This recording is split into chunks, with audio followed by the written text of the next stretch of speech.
Quelque chose d'invisible a glissé dans notre époque. Jadis, l'idiot était écarté avec douceur, regardé avec compassion, mais tenu à l'écart des décisions graves. Aujourd'hui, il est acclamé, suivi, couronné. Ce n'est plus la sagesse qui élève un homme, mais sa capacité à distraire, choquer ou s'auto-célébrer. Les sages se taisent, les sots triomphent. Et l'on s'étonne du chaos. Mais qui a permis cette inversion? Qui a tué la vérité pour élever l'opinion? Qui a remplacé l'élite par la foule? Ce n'est pas un hasard, c'est un processus, calculé, stratégique, implacable. Machiavel lui-même l'avait entrevu. Tu veux comprendre pourquoi le monde suit les plus bruyants et méprise les plus lucides? Alors reste jusqu'à la fin.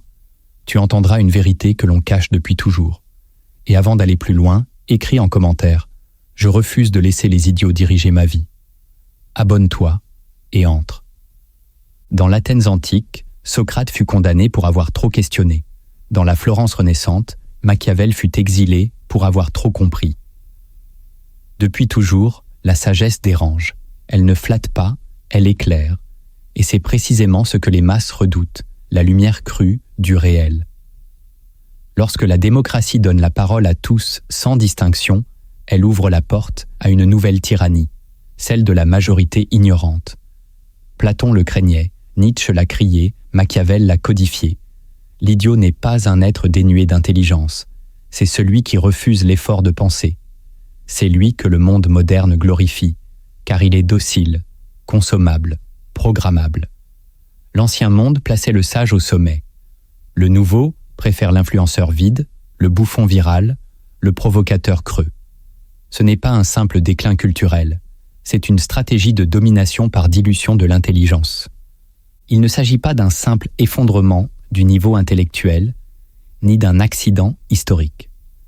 Ce que nous appelons vénération des idiots est le fruit d'un lent glissement intérieur, une mutation collective dans notre manière de voir le monde. Voici les 7 piliers invisibles qui ont permis cette inversion du vrai et ce renversement du sage par le spectaculaire.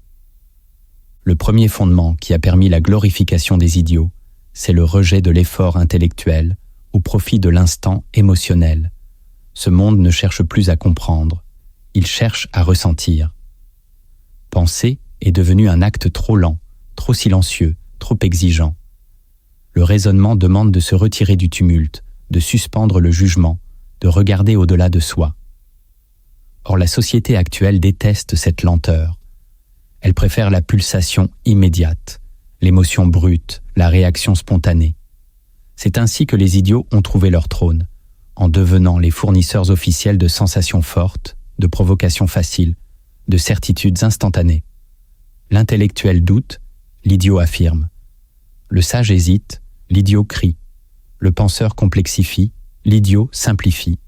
Et dans un monde qui vit à la vitesse des notifications, celui qui simplifie gagne. L'effort de lire, de méditer, d'écouter longuement une idée nuancée devient un obstacle. On préfère une punchline à une démonstration, une indignation à une analyse. L'écran devient le miroir de notre paresse mentale. L'école elle-même n'enseigne plus à réfléchir, mais à mémoriser, à répéter, à passer. Machiavel savait que les peuples fatigués de penser deviennent faciles à manier. Car un peuple qui ne veut plus comprendre veut seulement être rassuré. Alors, on élève ceux qui crient ce que tous veulent entendre, ceux qui flattent les blessures au lieu de les soigner, ceux qui divertissent au lieu d'élever. Et plus personne ne se demande « Est-ce vrai ?» On se demande seulement « Est-ce que ça me plaît ?» Le monde est passé de la vérité à la validation. Et dans ce glissement, les idiots, parce qu'ils sont émotionnels, bruyants, disponibles, deviennent les rois d'un royaume sans esprit. L'effort de penser est devenu un acte de résistance. Refuser l'émotion immédiate pour rechercher la lucidité, c'est déjà se libérer de cette adoration moderne du vide spectaculaire. Le deuxième fondement qui a permis à notre société de vénérer les idiots, c'est la confusion entre opinion et vérité. Dans un monde où chacun a droit à la parole, on a fini par croire que toutes les paroles se valent. L'opinion personnelle est devenue un sanctuaire sacré, intouchable, même lorsqu'elle est fausse, toxique, dangereuse. On ne cherche plus ce qui est vrai, on protège ce qui est ressenti. Et lorsque l'idiot parle, il est applaudi, non parce qu'il a raison, mais parce qu'il ose dire ce que d'autres pensent tout bas, même si ses pensées sont absurdes. Le sage, lui, parle avec prudence. Il pèse ses mots. Il distingue les faits des émotions. Il interroge le réel. Mais dans un monde saturé d'ego et d'expressions narcissiques, cette prudence est vue comme une faiblesse. Celui qui doute dérange. Celui qui affirme, même avec violence, rassure. Alors on célèbre l'opinion la plus forte, la plus virale, la plus caricaturale. On donne des micros à ceux qui ne maîtrisent aucun sujet, mais qui parlent avec aplomb.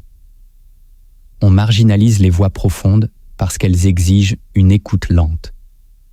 La vérité est devenue relative, soumise au ressenti de chacun. Si je le pense, alors c'est vrai. Si je le ressens, alors c'est légitime. Ce glissement est fatal, car il efface les repères communs, détruit le dialogue réel et crée une société de monologues qui s'ignorent. L'idiot devient roi non parce qu'il éclaire, mais parce qu'il amuse, indigne, stimule. Il devient le reflet d'un peuple qui ne veut plus entendre ce qui est vrai, mais seulement ce qui conforte. Machiavel savait que pour contrôler les masses, il suffit de flatter leur besoin de croire, plutôt que leur devoir de savoir. Et tant que l'opinion sera mise au même niveau que la connaissance, tant que le bruit vaudra autant que la lumière, les idiots auront la couronne et les sages auront le silence. Le troisième fondement qui a propulsé les idiots au sommet de la société, c'est l'ascension de l'ego collectif par les réseaux sociaux. Jadis, pour être entendu, il fallait avoir quelque chose à dire. Aujourd'hui, il suffit d'être vu. Ce basculement a redéfini la valeur de la parole humaine. Ce ne sont plus les idées qui gouvernent, mais la visibilité. L'homme sage, discret, anonyme, devient un fantôme. L'homme bruyant, clivant, omniprésent devient une idole.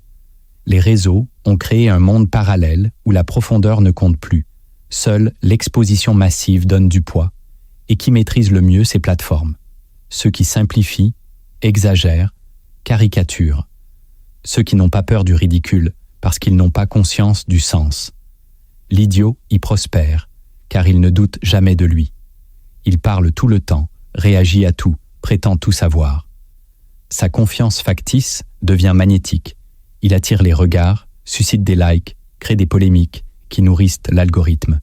Et pendant ce temps, le sage, lucide mais lent, complexe mais discret, est noyé dans le vacarme. Les plateformes ont inversé la hiérarchie naturelle du discours. Elles ont donné une armée à ceux qui n'ont pas de cause.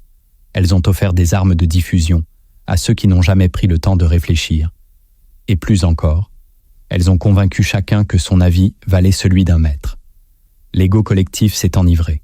Plus personne n'écoute pour apprendre, chacun écoute pour répondre, pour briller, pour être validé. L'idiot devient ainsi le héros d'une génération connectée, mais désorientée. Il offre un miroir sans profondeur, où chacun peut se reconnaître, sans jamais se remettre en question. Machiavel aurait vu dans cette dynamique une ruse de pouvoir, favoriser les plus bêtes pour affaiblir les plus forts. Une société qui donne une tribune infinie à l'ignorance scie la branche de sa propre conscience, et ceux qui veulent penser encore sont regardés comme des étrangers dans un théâtre où seuls les égos hurlants reçoivent des applaudissements.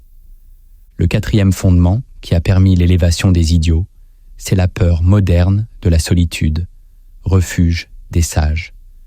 Plus personne ne veut être seul avec ses pensées. Le silence intérieur effraie, l'introspection fatigue, l'isolement angoisse. Alors on fuit, on remplit chaque instant d'un bruit, d'une distraction, d'une présence virtuelle. Mais cette fuite constante empêche la naissance de la pensée véritable. Car la sagesse naît dans la solitude, quand l'homme affronte son vide, contemple ses contradictions, questionne ses croyances. L'idiot, lui, ne supporte pas ce face-à-face. Il a besoin du groupe, du regard, de l'écho permanent pour exister. Et dans une société où l'angoisse de la solitude est généralisée, c'est lui qui devient modèle. Celui qui parle sans cesse, qui commente tout, qui participe à toutes les discussions, même sans rien y comprendre. Celui qui ne s'arrête jamais pour penser, car penser, c'est aussi souffrir. L'homme profond devient rare, car il s'est retiré du vacarme, et le vide qu'il laisse est aussitôt comblé par ceux qui n'ont rien à dire, mais qui le disent bruyamment. Machiavel savait que le repli stratégique est souvent la meilleure forme de puissance. Mais aujourd'hui, on confond discrétion avec faiblesse, retrait avec échec, silence avec honte. L'idiot ne se tait jamais. Et parce qu'il est toujours là, on finit par croire qu'il a quelque chose à offrir. Le sage, lui, disparaît volontairement. Il écoute plus qu'il ne parle. Il observe avant d'agir. Mais ce mode d'existence n'a plus sa place dans une société obsédée par l'instant, la réaction, le flux. Ce n'est pas que les sages ont disparu. C'est qu'ils ne veulent plus se battre pour être entendus dans un monde qui préfère les slogans aux idées. Alors les idiots triomphent, non parce qu'ils sont supérieurs, mais parce qu'ils sont omniprésents. Ils comblent le vide que le peuple ne veut plus affronter, celui de son propre esprit abandonné. Et tant que la solitude sera perçue comme une malédiction, la sagesse restera invisible, et l'idiotie régnera sans résistance. Le 5e fondement qui a préparé le trône des idiots, c'est la dissimulation du vide par le divertissement permanent. Jadis, l'ennui était une porte vers la réflexion. Aujourd'hui, il est un ennemi à éliminer à tout prix. Chaque seconde doit être remplie. Chaque silence doit être couvert. Chaque question doit être esquivée par une avalanche de distractions. Mais ce divertissement incessant n'est pas neutre. Il façonne notre manière d'exister. Il nous apprend à fuir le réel, la profondeur, la complexité. Il nous pousse à rechercher l'excitation plutôt que le sens. Et dans cette fuite permanente, les idiots trouvent un terrain fertile. Car ce sont eux qui offrent les contenus les plus rapides, les plus bruyants, les plus faciles à consommer. Ils incarnent le divertissement, ils le produisent, ils l'incarnent. L'homme profond devient encombrant. Il demande qu'on s'arrête, qu'on pense, qu'on doute. L'idiot, lui, distrait sans effort. Il fait rire, il choque, il divertit, il occupe l'espace, donc il règne. Et plus on est distrait, moins on questionne. Moins on questionne, plus on obéit. Machiavel savait que pour contrôler une population, il ne faut pas toujours la violenter. Il suffit souvent de l'occuper, de remplir ses jours de futilité pour qu'elle oublie ses chaînes. C'est exactement ce que le système moderne a compris. La lumière ne doit pas être éteinte brutalement. Il suffit de la masquer par des flashs colorés et les idiots deviennent les projecteurs de ce grand théâtre de l'oubli. Ils sont partout car ils sont utiles. Ils empêchent les masses de penser, ils sont le mur entre l'homme et sa vérité. Plus besoin de censure. Il suffit d'étouffer le vrai sous une montagne de bruit. Alors l'idiot n'est plus perçu comme nuisible, mais comme nécessaire. Il remplit le vide que personne ne veut affronter. Et pendant que l'esprit humain se dissout dans le rire facile, la musique creuse ou le contenu vide, les puissants consolident leur pouvoir. Le peuple, occupé à se divertir, ne se rend même plus compte qu'il est trahi par ceux qu'il suit. Le 6e fondement, qui a permis la montée des idiots, c'est la destruction des figures d'autorité silencieuses. Autrefois, on respectait ceux qui savaient, même s'ils ne parlaient pas souvent, leur silence inspirait. Leur regard suffisait à imposer le sérieux, la retenue, la réflexion. Ils étaient les piliers invisibles d'une société fondée sur la gravité, la transmission lente, l'expérience vécue. Mais ce modèle a été détruit, lentement, puis violemment. L'autorité a été confondue avec la domination, la sagesse avec l'élitisme, le silence avec la faiblesse, et ainsi on a renversé ces figures anciennes pour leur préférer des caricatures exubérantes, bruyantes, sans fond. Les sages ont été moqués, marginalisés, remplacés par des clowns arrogants qui se proclament experts sans avoir rien traversé. Car aujourd'hui, ce n'est plus l'expérience qui donne le droit de parole, mais la visibilité. Ce n'est plus la profondeur qui crée l'autorité, mais l'audience. Et dans cette inversion des repères, les idiots triomphent. Ils ne doivent pas mériter leur place. Il leur suffit de parler fort, de se répéter, de séduire par leur audace.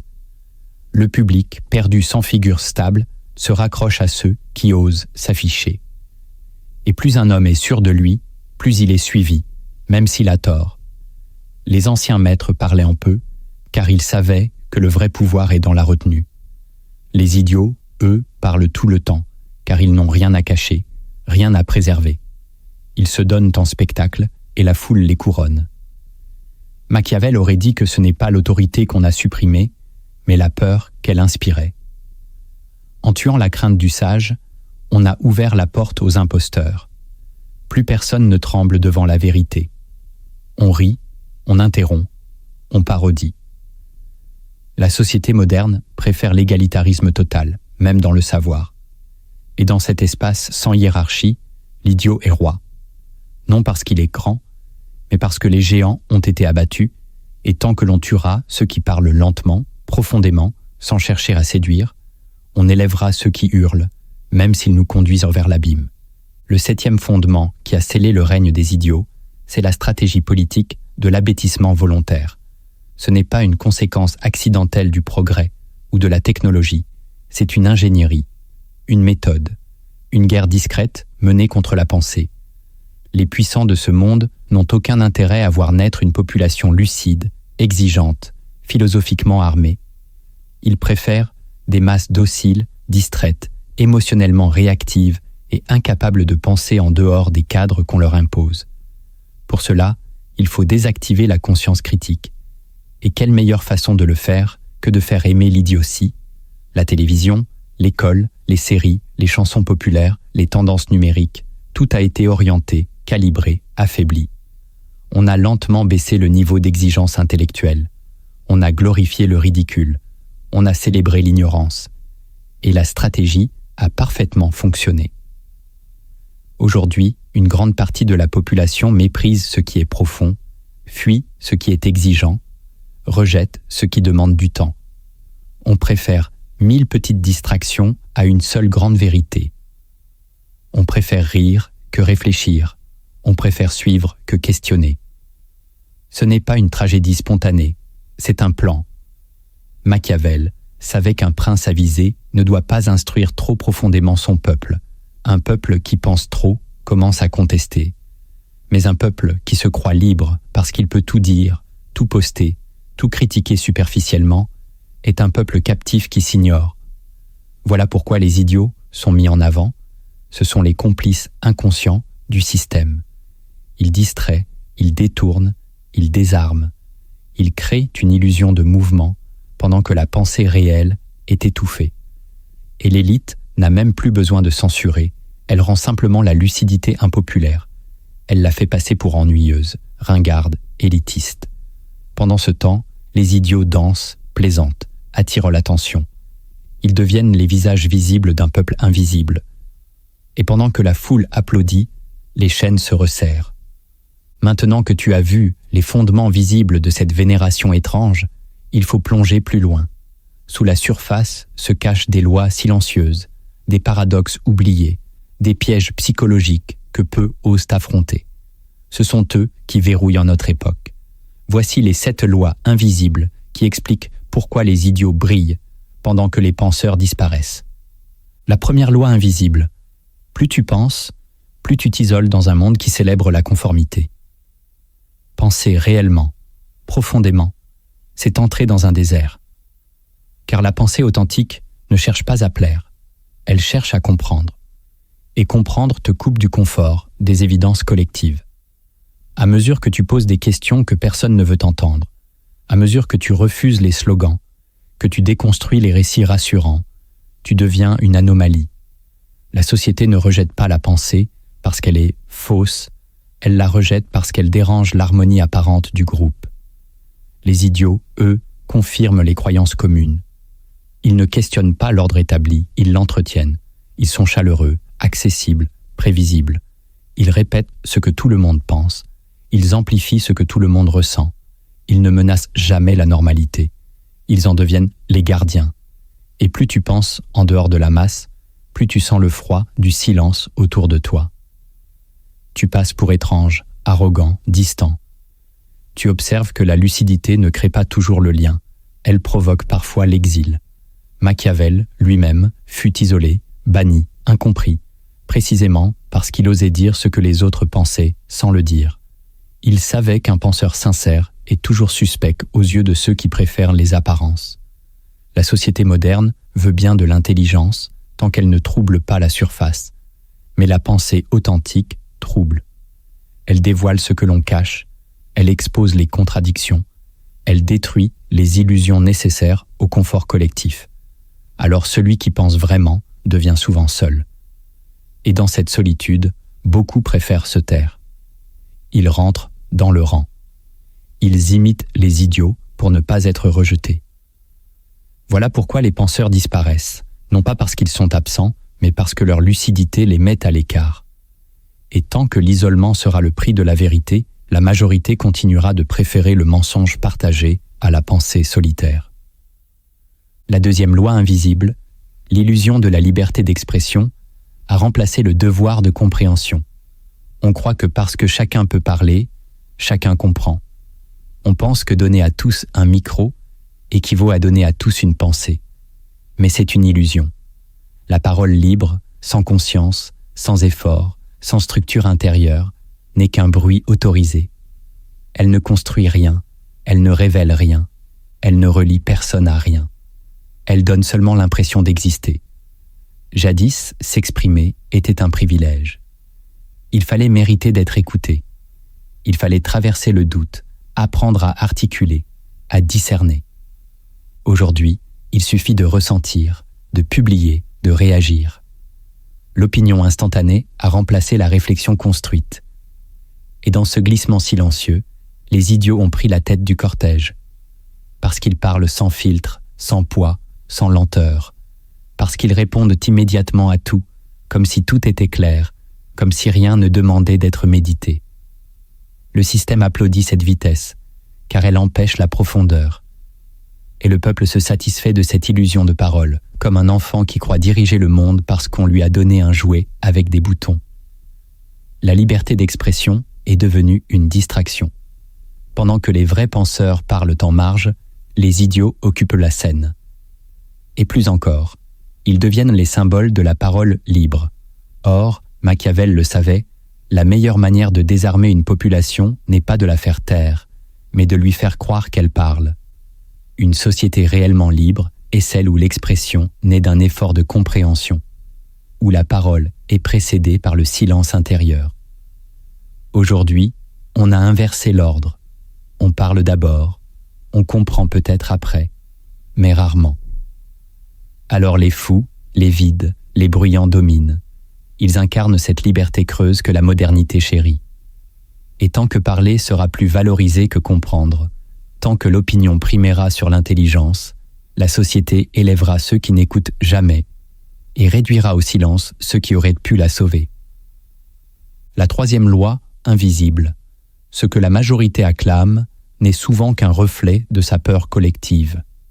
Derrière chaque tendance virale, chaque engouement massif, chaque succès bruyant, il y a rarement une vision, une élévation, une vérité.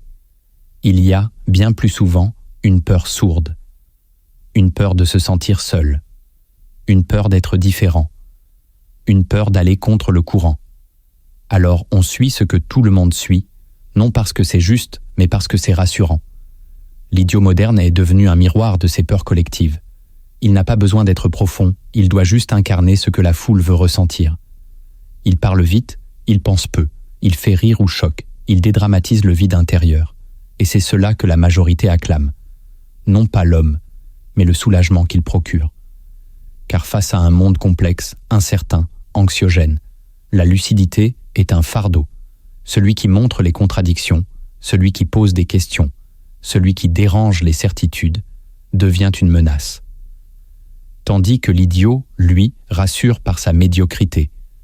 Il montre que l'on peut être célébré sans comprendre, admiré sans apprendre, suivi sans savoir.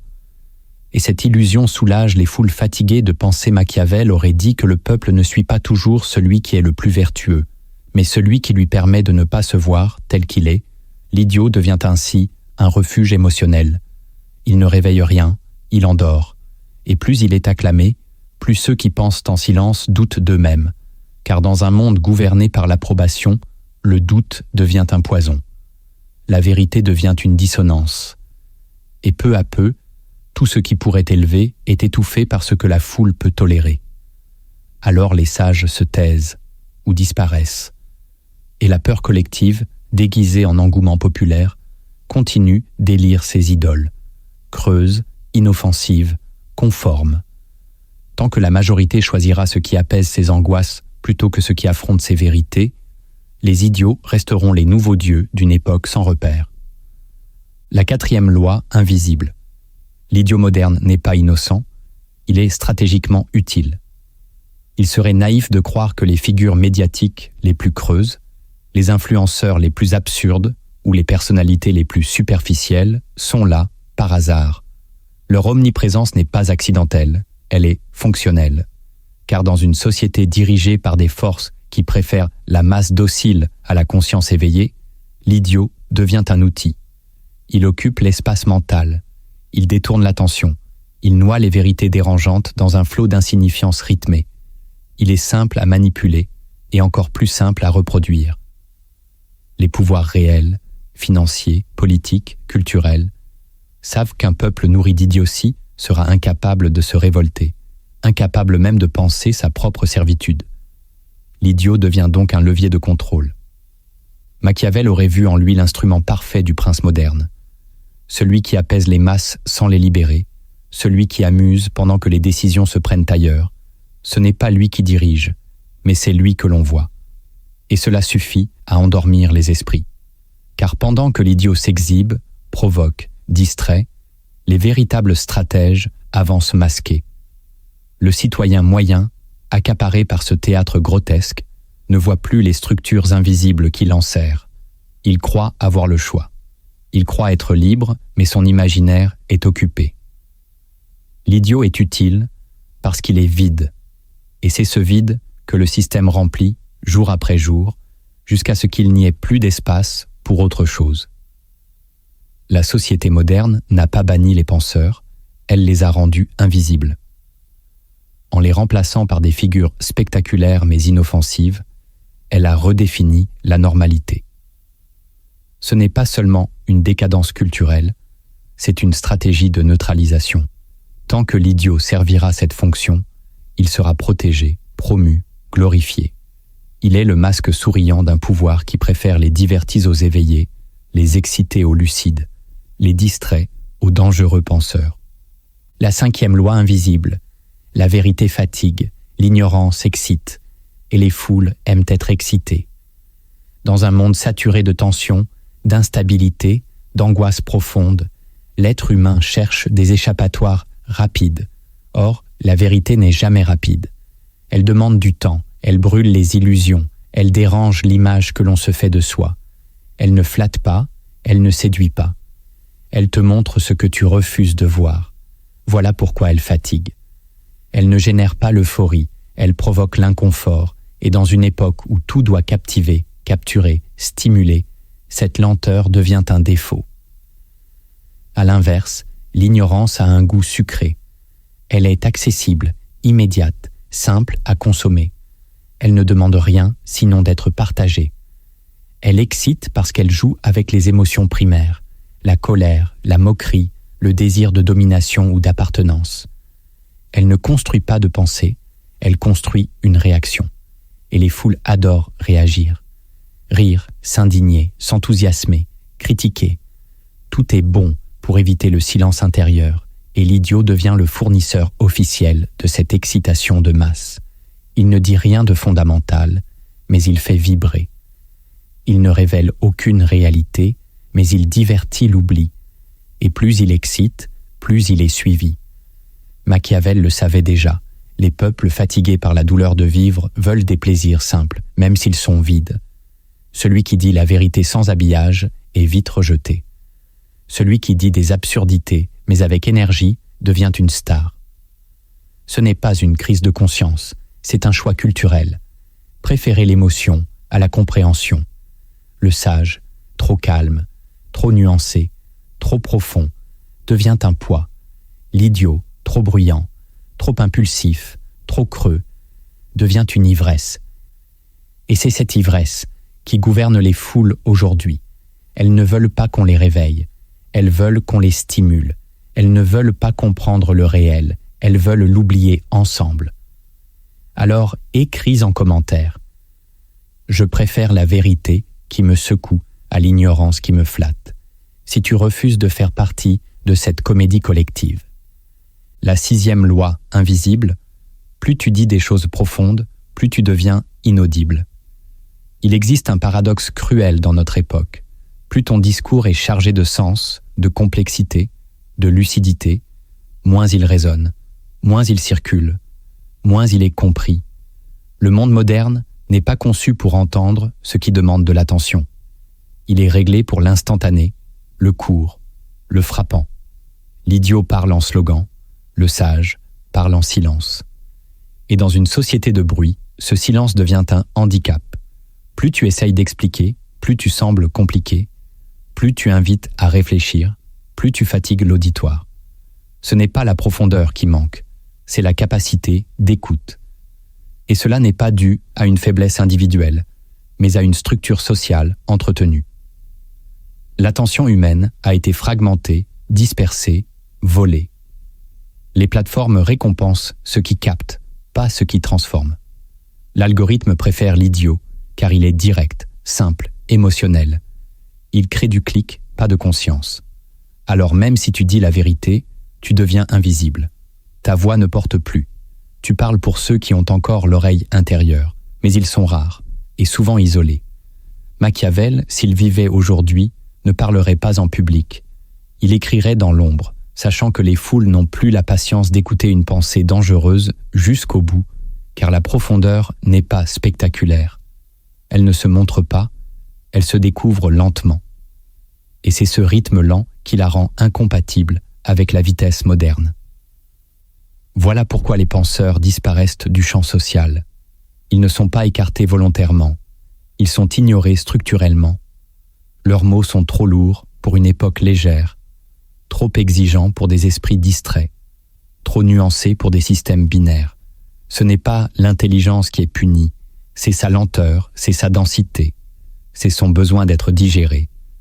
Et tant que la profondeur sera inaudible, l'idiotie sera amplifiée. Non parce qu'elle est vraie, mais parce qu'elle est plus rapide. La 7e loi invisible, le système fabrique des idiots pour que les sages ne puissent plus agir.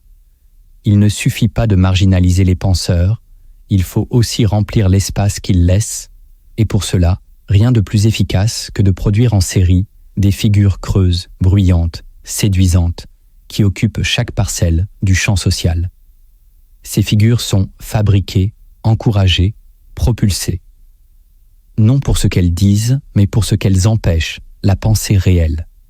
Dans chaque domaine, politique, culture, spiritualité, savoir, le système introduit des clones vides. Il place des visages qui ne savent rien, mais qui parlent, des postures sans contenu, mais avec du style. Et pendant que ces marionnettes tournent en boucle, les voix lucides sont étouffées, non pas par la censure, mais par saturation. Il devient alors presque impossible d'agir avec sagesse, car toute parole authentique se perd dans un océan de banalités criées. L'action juste devient invisible, noyée dans la frénésie. Le sage, pour exister, doit rivaliser avec le spectacle, et il refuse. Alors il se tait, il s'épuise, il s'efface. Le système a gagné. Machiavel aurait compris cela. Le pouvoir le plus efficace n'est pas celui qui écrase ses ennemis, c'est celui qui les rend inaudibles. En fabriquant des armées d'idiots, séduisants, viraux, omniprésents, on neutralise ceux qui auraient pu éclairer, éveiller, structurer. La foule finit par croire qu'il n'y a plus de sages. Mais ils sont là, ils regardent, ils espèrent. Ils ne trouvent simplement plus l'espace pour parler. Et pendant ce temps, les idiots gouvernent l'imaginaire collectif, ils dictent les goûts, les opinions, les débats. Pas parce qu'ils sont puissants, mais parce qu'ils sont utiles au pouvoir. Ils désarment la pensée en occupant la place. Et tant que la société ne comprendra pas que ces figures sont un produit stratégique, elle les prendra pour des modèles spontanés. Ce jour-là, l'obscurité aura triomphé sans avoir eu besoin d'un combat. Tu ne pourras pas changer le monde, mais tu peux empêcher le monde de te changer.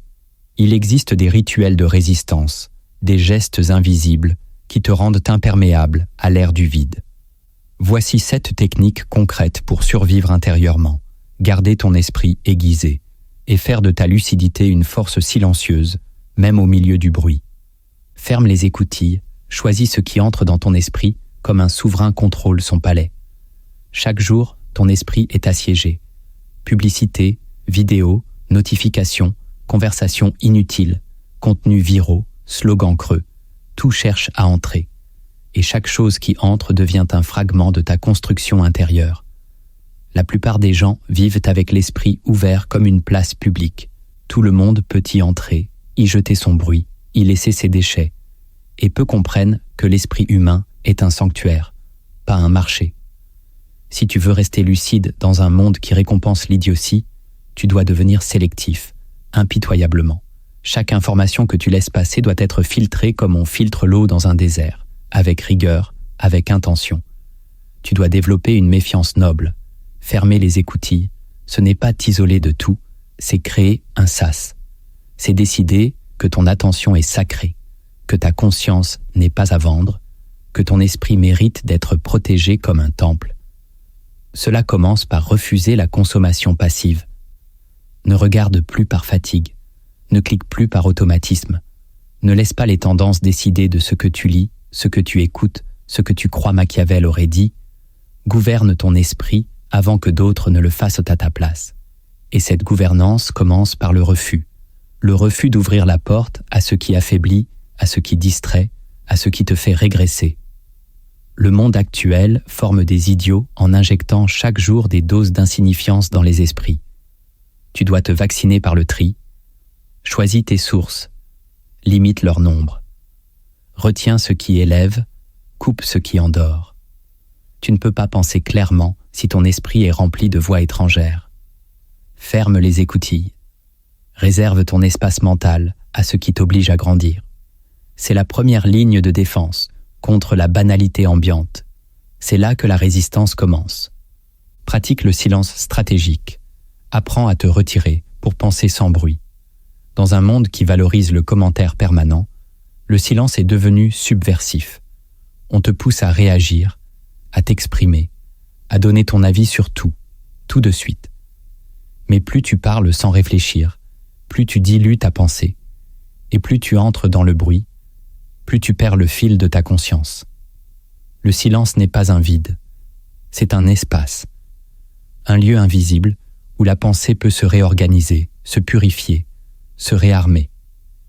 Machiavel lui-même, lorsqu'il fut exilé, pratiquait ce silence stratégique. Il se retirait dans sa maison, en habit de cour, pour dialoguer en silence avec les grands esprits du passé. Ce silence-là n'est pas passif, c'est un retrait actif, un moment volontaire où tu refuses d'être stimulé pour retrouver ta propre voix. Il ne s'agit pas de fuir le monde, mais de te reconfigurer, de revenir à toi avant que le monde ne décide à ta place. Le silence stratégique, c'est te lever le matin sans écran. C'est marcher seul sans musique, c'est couper les voix extérieures pour écouter ce que tu penses vraiment. Car tant que tu es connecté à tout, tu n'es connecté à rien, et surtout pas à toi-même. Ce silence est devenu rare, presque suspect. On croit que celui qui se tait n'a rien à dire. Mais souvent, celui qui se tait reconstruit sa force. Il observe, il intègre, il comprend. Et quand il parle enfin, ses mots portent un poids que le bavard ne connaîtra jamais. Si tu veux résister à l'idiotie ambiante, il te faut ces retraites intérieures. Des moments fixés, sacrés, où tu te coupes du bruit pour te recharger. Le silence n'est pas une absence, c'est une régénération, une arme invisible, une muraille intérieure. Et plus tu l'entraînes, plus ta parole deviendra rare, mais tranchante. Tes pensées deviendront lentes, mais précises, et ton regard plus clair que la lumière extérieure. Cultive ce silence stratégique. Il est ton repère, ton refuge, ton poste de commandement. Écris chaque jour ce que tu refuses d'oublier, l'écriture comme bouclier de conscience. Il y a des vérités que tu dois protéger, non parce qu'elles risquent d'être effacées par le monde, mais parce que ton propre esprit les oubliera si tu ne les graves pas. Le vacarme de l'époque efface lentement tout ce qui n'est pas répété, tout ce qui n'est pas incarné. et l'idiotie dominante, elle, se répète sans cesse. Voilà pourquoi tu dois écrire. Non pas pour publier, ni pour plaire, mais pour te souvenir. Écrire, c'est tracer un territoire intérieur que le monde ne pourra pas envahir. C'est construire une mémoire contre la dissolution. Chaque jour, prends un carnet. Oublie le style, oublie la forme, oublie le regard des autres. Note ce que tu as compris, ce que tu veux garder, ce que tu refuses de laisser se perdre. Une phrase, un mot, une douleur, une idée. Peu importe. L'important, c'est le geste. Machiavel écrivait chaque nuit après avoir lu les Anciens. Il écrivait pour ne pas devenir fou, pour transformer l'isolement en sagesse. L'écriture te donne une colonne vertébrale mentale. Elle clarifie ce qui était flou, elle révèle ce que tu ne savais même pas avoir compris et surtout, elle crée une distance. Quand tu écris, tu n'es plus prisonnier du flot. Tu observes, tu structures, tu décides, tu redeviens maître.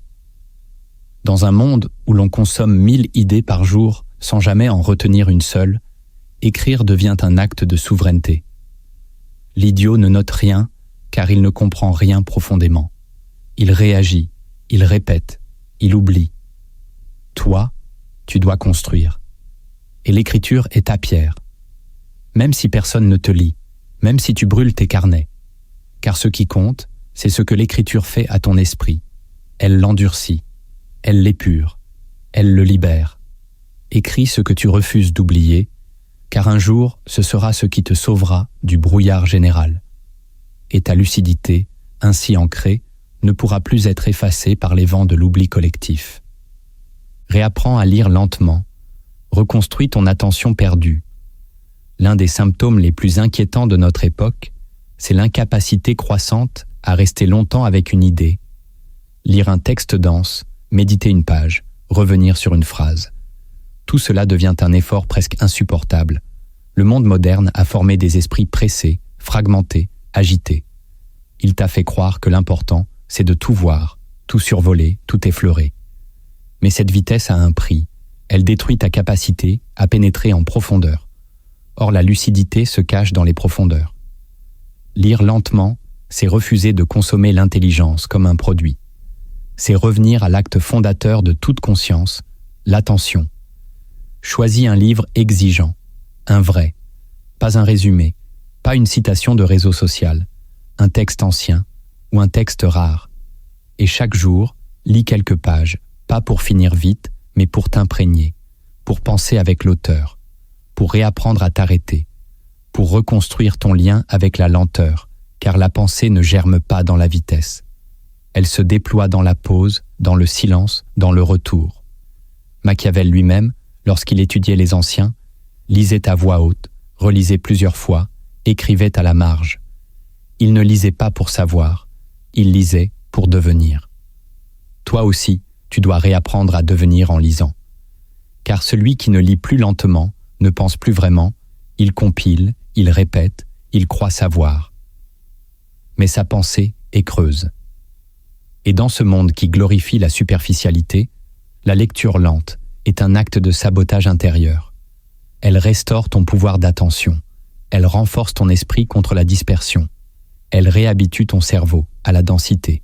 Et surtout, elle t'ouvre à des mondes que le présent ne t'offre plus. Lire lentement, c'est résister. C'est choisir l'élévation dans une société qui te pousse à survoler ta propre vie. C'est redevenir maître de ton temps mental. Et dans cette maîtrise, renaît la liberté. Construis ton cercle invisible. Entoure-toi de ceux qui résistent en secret. Tu ne peux pas rester lucide seul trop longtemps. L'isolement absolu, s'il est stratégique, devient avec le temps une prison. Même les esprits les plus aiguisés finissent par douter d'eux-mêmes s'ils ne sont jamais confrontés à d'autres qui voient, qui sentent, qui comprennent. Le monde célèbre les idiots, mais il ne les fabrique pas un par un. Il les fabrique en masse, en réseau, en tribu, en influence mutuelle. Tu dois faire de même, crée ton cercle invisible. Pas un groupe de débat superficiel, pas une communauté bruyante, mais un lien discret entre quelques esprits lucides. Des gens qui ne brillent peut-être pas en surface, mais qui portent la même fatigue du mensonge, qui voient à travers les apparences, qui préfèrent le silence au spectacle. Ils existent, mais ils sont cachés, comme toi, et ils attendent peut-être un signe pour s'assembler. L'époque actuelle tente de briser tous les liens profonds, de rendre chacun seul face au tumulte. Mais Machiavel savait que la puissance ne naît pas de l'isolement pur, elle naît de l'alliance des rares. Pas nombreux, mais unis. Tu n'as pas besoin d'un public. Tu as besoin de 2 ou 3 personnes avec qui tu peux penser librement, échanger sans masque, te confronter sans superficialité. Des gens avec qui tu peux lire, écrire, douter, bâtir. Des esprits refuges, des miroirs non déformants. Et surtout, des êtres qui ne t'obligent pas à faire semblant. Ton cercle invisible est ta forteresse. Il ne sera pas visible sur les réseaux. Il ne fera pas de bruit. Mais il t'empêchera de sombrer dans le silence de la solitude trop longue. Il te rappellera que tu n'es pas fou, que tu n'es pas seul, que d'autres résistent aussi. Et dans cette conscience partagée, tu trouveras une force que le système ne peut ni censurer, ni séduire, ni dissoudre, car une pensée solitaire s'éteint. Mais une pensée partagée dans l'ombre devient une flamme qui attend son heure. Rééduque ta parole. Ne parle plus pour plaire, parle pour peser. L'époque t'a dressé à parler pour être aimé. Chaque mot devient un outil de séduction. Chaque phrase, un masque. Tu surveilles ton langage pour ne pas déranger. Tu modifies ta pensée pour être accepté. Tu t'adaptes au ton ambiant pour rester dans le cercle. Mais à force de parler pour plaire, tu oublies pourquoi tu parles. Tu perds le tranchant. Tu perds la nécessité. Tu parles comme tout le monde, donc tu n'es plus personne. Dans une société où la parole est partout, elle ne vaut plus rien. Le bavard est roi, mais il est creux. Et celui qui choisit ses mots avec lenteur devient invisible. Machiavel disait que la parole est une arme, mais qu'elle doit être tenue comme une lame affûtée, non comme un jouet. Tu dois rééduquer ta manière de parler, réapprendre à te taire quand ce que tu veux dire n'a pas de poids, réapprendre à parler seulement si ton mot peut déstabiliser le mensonge, éveiller une conscience, renforcer une vérité. Sinon, le silence est plus noble. Chaque mot doit être un acte, une décision, une trace. Tu n'es pas obligé d'avoir un avis sur tout. Tu n'es pas obligé de répondre à tout. Tu n'es pas tenu d'entrer dans tous les débats, toutes les polémiques, toutes les fausses conversations. Parle peu, mais parle juste. Parle peu, mais parle lent. Parle peu, mais parle lourd. La parole est sacrée quand elle sort d'un esprit structuré. Et si tu veux résister à l'idiotie généralisée, tu dois faire de ta bouche un instrument de rareté. Ne t'excuse pas d'être profond. Ne simplifie pas ce qui mérite d'être complexe. Ne dégrade pas ton langage pour être compris des masses. Éduque-les par la forme même de ta parole, car quand tu parles avec justesse, tu rappelles que la parole peut encore être un acte de conscience, et ça, le système ne le tolère pas. Transforme ton ennui en arme. Fais de l'inaction un espace de lucidité. On t'a appris que l'ennui est une erreur, une faiblesse, une perte de temps. Alors tu le fuis. Tu l'effaces avec des vidéos, des messages, des stimulations. Mais ce que tu fuis, c'est en réalité l'un des derniers espaces sacrés de ton esprit, celui où rien ne t'est imposé. L'ennui est un seuil. Il précède la création, l'introspection, la réorganisation intérieure. C'est un vide fertile.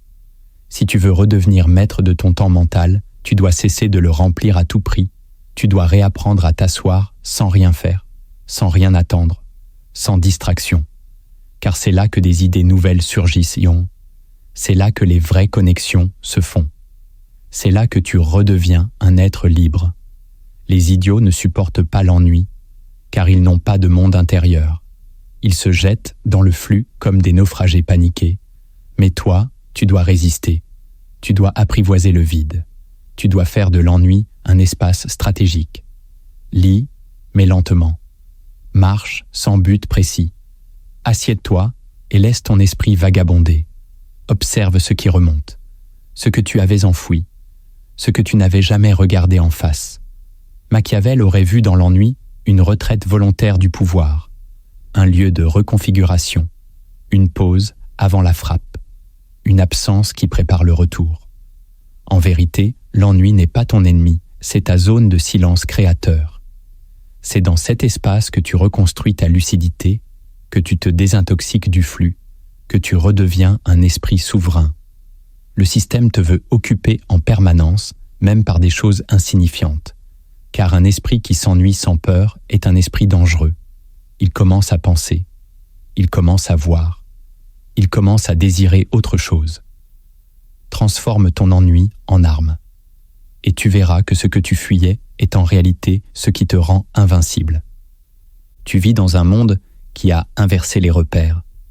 L'idiot y est vénéré, non parce qu'il est admirable, mais parce qu'il est utile. Il ne dérange rien, il ne remet rien en question, il remplit les vides, il occupe l'espace que les sages ont déserté. Ce n'est pas lui qu'il faut blâmer, c'est ce que nous avons laissé faire.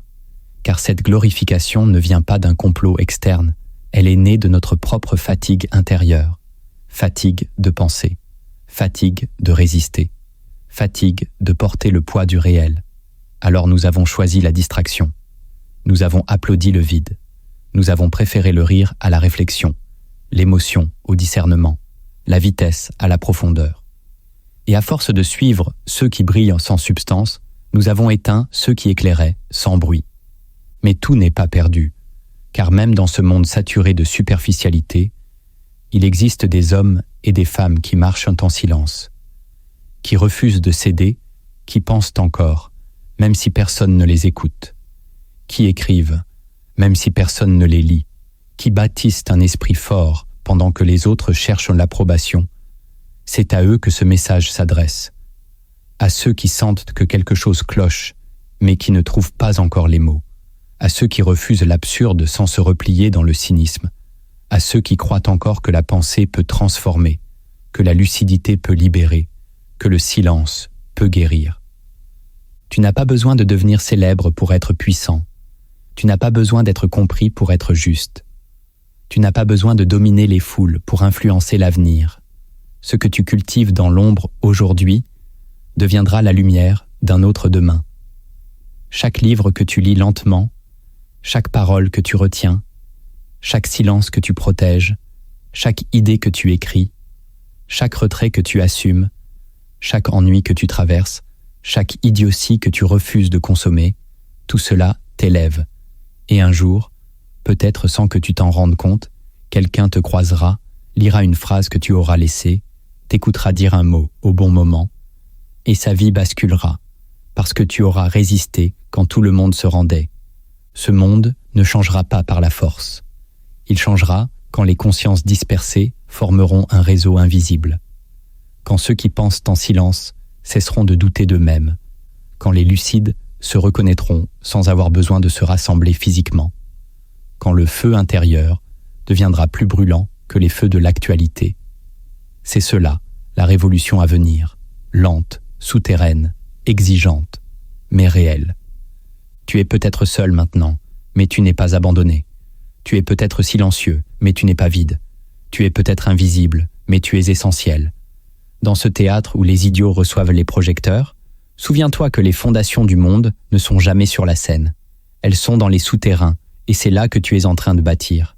Alors, ne te précipite pas. Ne parle pas pour qu'on t'entende. Ne pense pas pour être applaudi.